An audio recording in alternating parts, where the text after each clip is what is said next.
Hello friends, welcome to EPG Pathshala.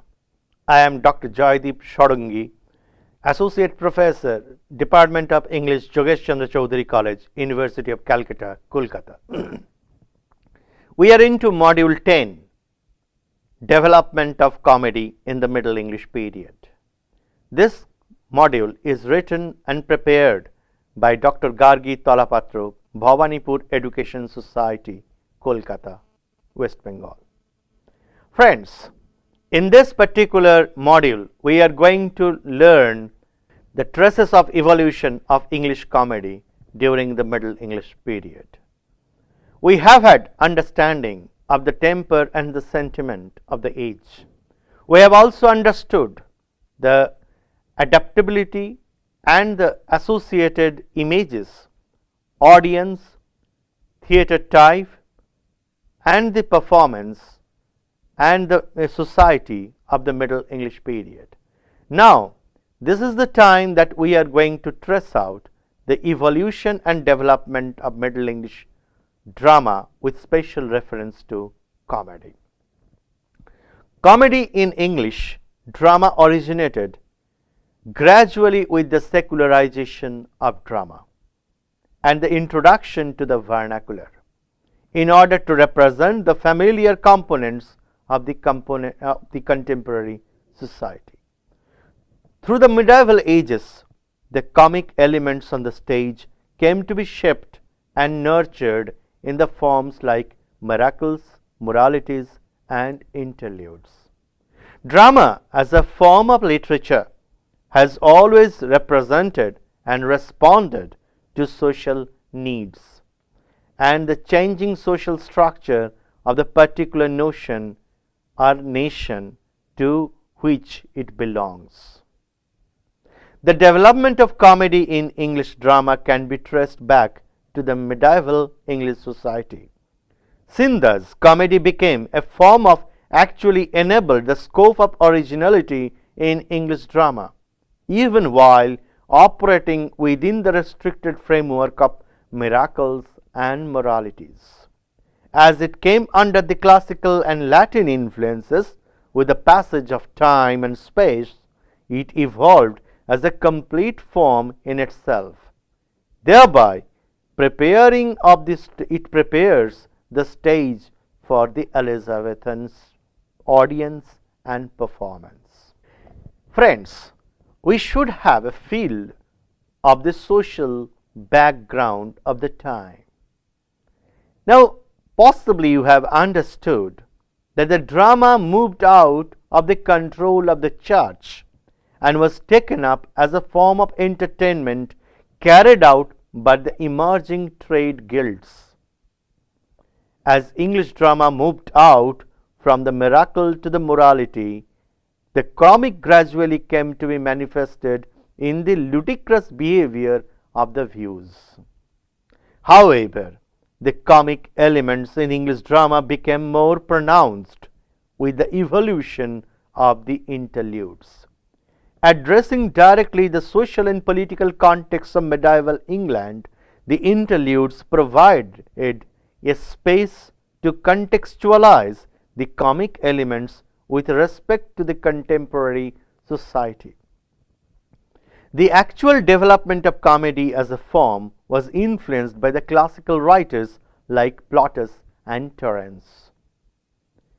And in this particular context, we can really refer to the Italian forms of comedy such as comedian erudite, commedia dell'erudite. Please forgive me for my Latin pronunciations. Friends, comedy in miracle plays. The very first instances of comic interventions in English drama can be classified and traced back to the miracle plays, enacted on the medieval stage and known as pageant plays. Having moved out of the church, the miracle plays provided the actors and the guilds with an opportunity to incorporate more elements from the contemporary society rather than restricted to the church affairs only. Amongst the 4 cycles of miracle plays, Chester, York, Wakefield, and Coventry we have discussed so far in our earlier modules. Friends, here is an example of a play during that time that is called Deluge, The Deluge. Here, the comic intervention in the biblical story of Noah is brought forth by the character of Noah's wife, who appears as an ill-tempered and aggressive woman. She refuses to enter the sea without the gossips of her town, and finally, when forced, slaps her husband. It is the probable folly of human nature and behavioral pattern which is used here to induce comedy. Next, Secunda Pastorum. Comedy is induced here through an innovative plot. The play progresses to show a third shepherd, Mac, and his wife, Gill, who carry out the entire episode of stealing a lamb. It is the deed and the final discovery of the same which functions as the comic element in the early play. Friends, now we should discuss at length about the comedy in morality plays. Based on the theme of Psychomedia by Prudentius, the morality play reflects drama or more sophisticated audience, as the content of the plays now shifts away from the stories of the Bible towards the allegorical journey of human soul through the realms of life. The scope of humor in these plays is seen to strengthen gradually amidst the most moral-based Christian doctrines of sin, repentance, redemption, and the comic elements introduced mainly through the behavior and the characteristics of the negative forces acting upon the human soul. Such scenes greatly influence the interludes and gradually led towards completely the comic representation of the vices. Gradually the vices were seen and became stock figures in morality plays. One example is Mankind. Friends, we should have at some length discussions on Mankind. Mankind is a play that depicts the struggles of central character Mankind between good judgment and temptations to sin. So again is a stereotype concept. The protagonist is misled by Titivius to follow the worldly temptations. Comic elements are introduced in the play through the characters of Not, New Guys, Mischief, and Nowadays. Just before the entry of Titivius, the devil, New Guys, and the Nowadays decide that this is the perfect moment to collect money from the audience, and turning towards them, they hold out, collecting a bag. Then friends, comedy in the interludes. A major change in the socio-political picture of England which took place in the 17th century, which brought forth by Reformation and the advent of Protestantism. It is a natural fact that drama as representation of life and society on stage. This becomes evident that the interludes written during the 16th century became didactic in tone, which became political propaganda, sociological documentation of the time. The abstractions of the morality plays were now contextualized in contemporary society. Some significant examples of the plays are John Hewd, who wrote some important interludes like the play called The 4BPP, the play of the weather, and a merry play between Johann the husband, Twive his wife, and Satan the priest. Now a little bit about the play called the 4PP. The play called 4PP is written in the year 1530 and is written in the form of a dialogue between a palmer, a pardoner, a apothecary and peddler who indulge in telling of lies. It is a palmer who eventually responds to a tale told by the pardoner and says how he has never seen once a woman out of patience who emerges triumphant. It is interesting to note that here the characters included are from various walks of life, familiar to the contemporary society, and humor is attained through satire upon the follies of human nature. Johann Johann is a comic effect achieved through characterization and which is marked distinctly in the merry play between Johann Judge's husband, Twave, his wife, Sir Ihan the priest. A story of a husband, wife, and a priest. Comic effect is here achieved through the character of husband who finally sits burning the fingers over the fire as his wife and the priest consume the pie. Friends, the beginning of the 16th century of English comedy. By the time we have understood the evolution and growth of English drama, now we are into the beginning of the 16th century. What might be called the first actual beginning of English comedy took place in the 16th century England under the influence of the humanists. According to the spirits of the Renaissance, the humanists discovered the texts and the authors of the ancient civilizations and started translating the same into English. The scholars in the universities studied the Latin masters, even those who were not familiar with the language had translations of these classics available at hand. It is here that English drama came to influence with the part of Plautus and Terence. This influence took place in two directions. Firstly, they provided an idea regarding the mechanism of working out complete plot, and secondly, they redefined the art of characterization.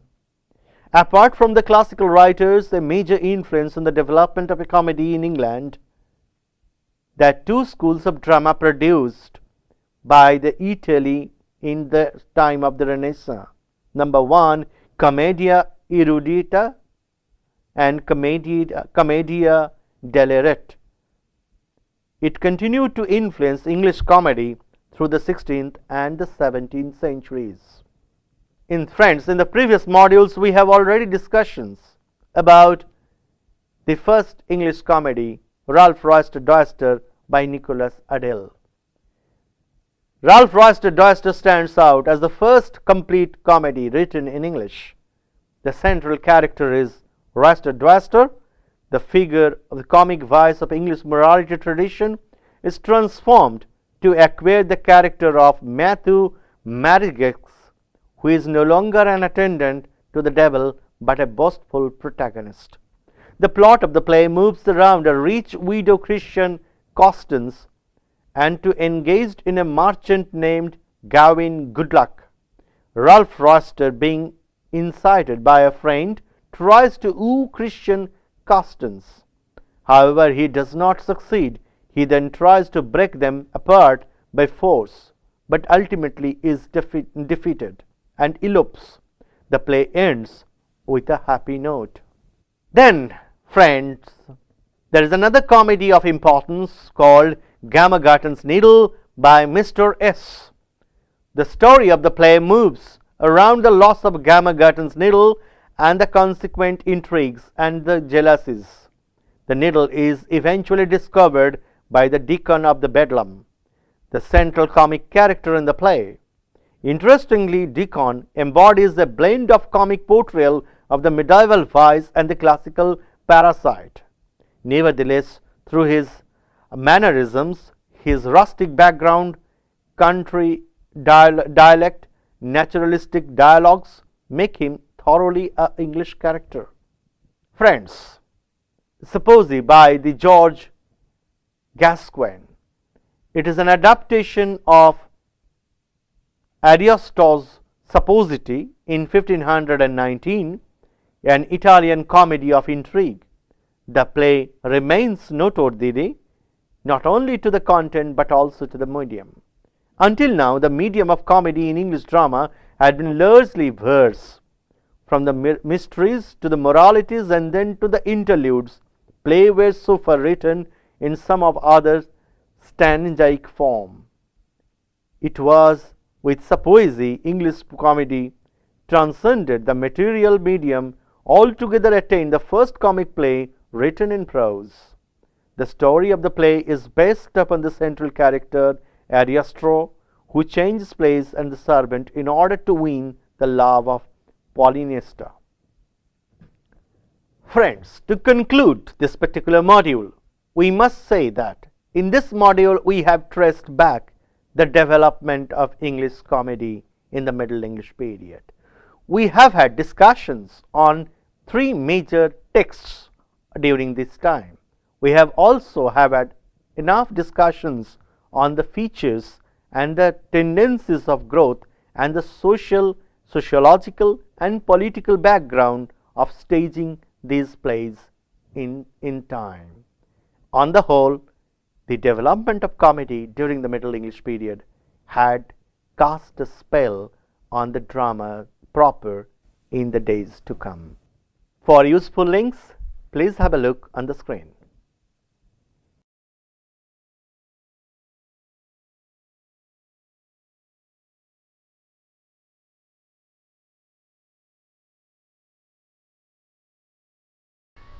Here beginneth a treatise, whole that heia fara opeven sendeth deitha, to somon avri creatura, to coma and give conta of vera lives in this world, and is in manner of a moral playa.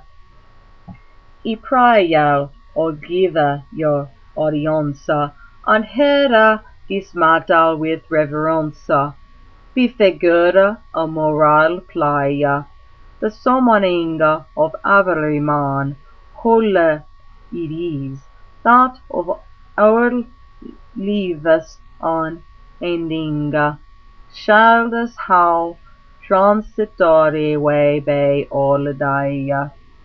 This matter is wonders precious, but the intent of it is more gracious, and sweeter to bear away. The story saith man in the beginning, look well and take good heed to the ending, be y'all never so gay, ye think a scene in the beginning full sweet, which in the end causeth the soul to weep. When the body lieth in clay, here shall y'all say how fellowship and loyalty, both strength, pleasure, and beauty, will fare from the as floor in Maya. For ye shall hear the whole of Havana king calleth every man to a general reckoning. Give audience and hear what he doth say. God speaketh. I perceive here in me majesty, how that all creatures be to me unkind, living without dread, in a worldly prosperity, of ghostly seek, the people be so blind, drowned in sin, thy now may not, but our God in worldly riches is all thy mind. Thy fairly not me reap witness the sharp word. Me lower that is surely one, before them yet. Thy forget the kleiner and shedding of me blood red. I hunger between a twelve, it cannot be denied. To get them life is afraid to be dead. I hele där feta with thornless hurt was me heid. I kolde då normal, dan I dera traule. An nawa I selve pepla då klena forsaka mig. Thy usa the saving deadly sinus dam abla. As preda catielsa groffa an lechari. No in the welda be mada commendabla. On thus thy leva of angelis the heavenly compania. Every man liveth so after his own pleasure, and yet of their life thy be nothing shall. I say the more that I vain forbear, the worse thy be frugal toil, all that liveth uproarious fast. Therefore I will in all the haste have a reckoning of every man's persona, for and I leave the people thus alone in their life and wicked tempests. Verily thy will become much worse than bastes, for no one world be anve another upeta. Charite thy do all kleine forgeta. I hope it well that every man and me glory should make his mansion, and that I had them all electe. But now I see like traitors diecte. Thy thank me not for the pleasure that to them meant, nor yet for thy buying that I them have learnt. I preferred the people greatly, multitude of mercy, and fairly that be that asketh it heartily. Thy be so cumbered with worldly riches, that needs on them he must do justice on every man living without the fear, where art thou, death, thou mighty messenger, death. Almighty God, I am here at your will, your commandment to fulfill. God, call thou to every man, and shall him in me name a pilgrimage he must on him take, which he in no wisdom escape, and that he bring with him a sure reckoning, without delay or only daring. Death. Lord, I will in the world go reign over all, and crawl out, search both the great and small. Every man will he be set that liveth bestly, out of God's laws, and readeth not fully. He that loveth riches, he will strike off med data. He seeks to blind, and for heaven to depart, except that all must be his God a friend, in hell for to dwell a world without end. Lo yonder is a every man walking, full little, he thinketh on me coming. His mind his own fleshly lusts, and his treasure on greater pine each shall cause him to wander. Therefore the Lord heaven King, every man stand still, whither art thou going? Thus gladly hast thou the make forget.